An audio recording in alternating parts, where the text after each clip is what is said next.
This is the best time of the year to try different types of breads, and I'm going to show you how to do Cornetti. This is a simple bread recipe.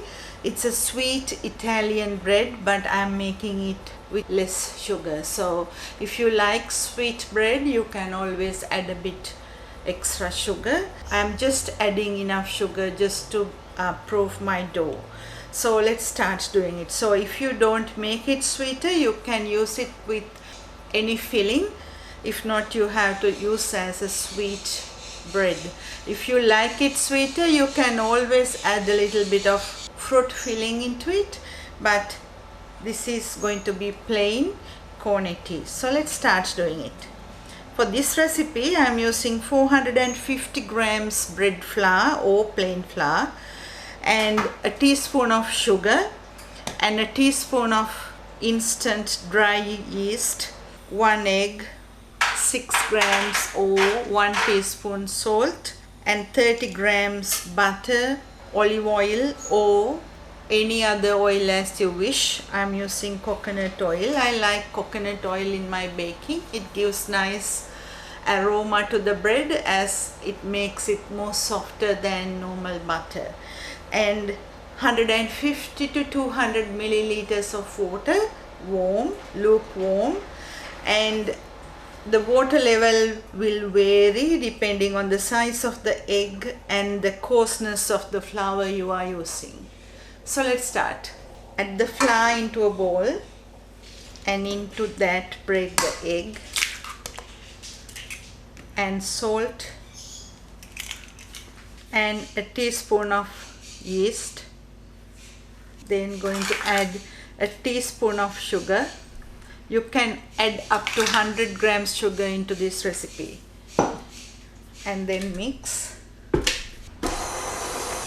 And after, add the water bit by bit.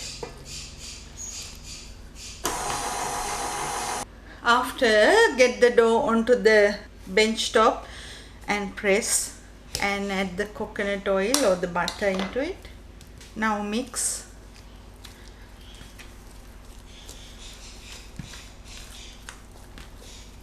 If you like, you can use the mixer for this.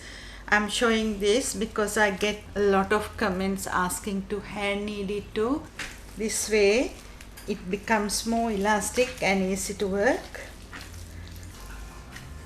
As you can see, it is becoming less sticky now, so need to work in the same motion about 5-10 minutes to get the right texture. So always use your palm, that's the easiest, like this. Good exercise anyway.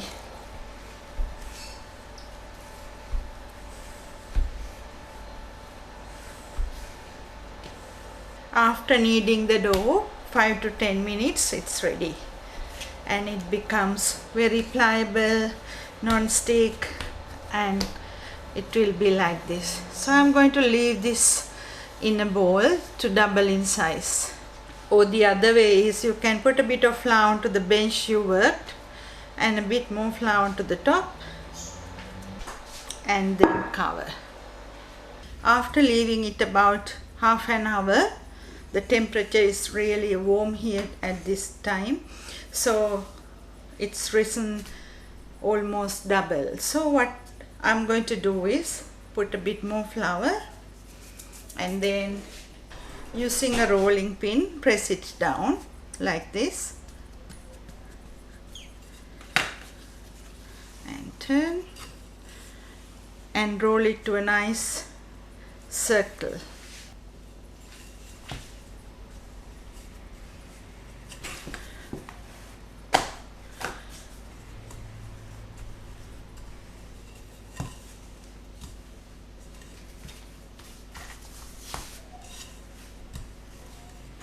So roll it to a large round shape like this.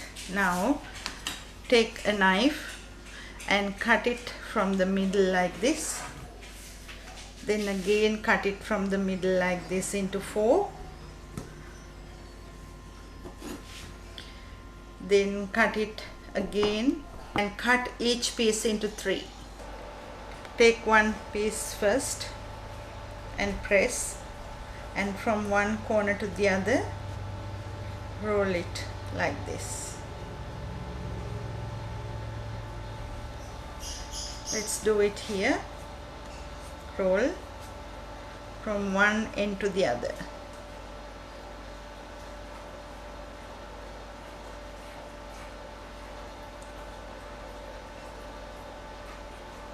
The more you get the curls, it looks nicer.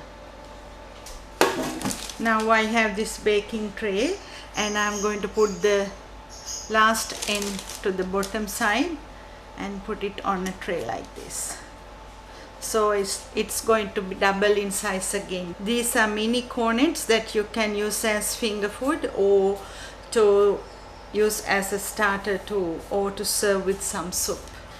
After making them, put them in a warm place to double in size again. Once they are ready, it will look like this. I added one egg yolk to some milk and going to brush the top. This goes to the preheated oven, 180 Celsius in a normal oven, or 160 in a fan forced oven, about 20 to 30 minutes or until golden brown. I finished baking them until golden brown, and this is how it is. They are really nice and soft buns. I press, look, and open. Nice soft layered buns. If you do it like this, you can serve it with butter or jam. If not, you can use a lot of sugar and dust with some more icing sugar to serve it as a sweet bun. See you next time. Thank you for watching.